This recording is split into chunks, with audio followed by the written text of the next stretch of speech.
We're going to go ahead and solve the following absolute value inequality.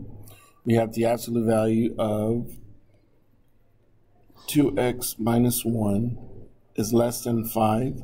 And we're going to go ahead and set up the compound inequality. Since we know it's less than, it will be and. The compound inequality will be an and.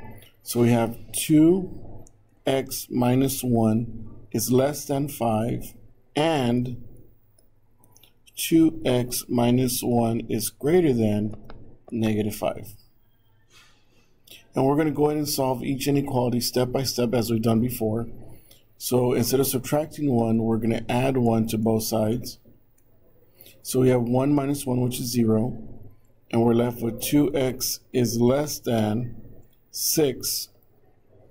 And then since we're multiplying, we're going to go ahead and divide both sides by 2. And we have x is less than 3.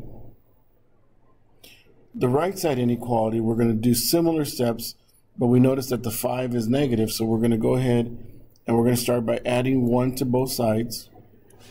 Negative 1 plus 1 is 0. We're left with 2x is greater than, and we know that negative 5 plus 1 will be negative 4.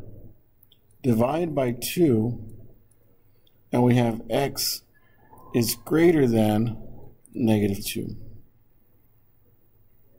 What we're going to do is we're going to express this solution using a number line.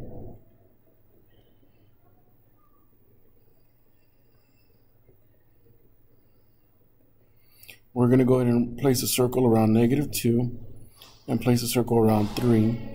And we notice that it says any number less than 3, and we're going to go to the left.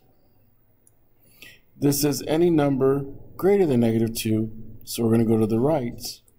And you notice that the solution will be between, the numbers between negative 2 and 3.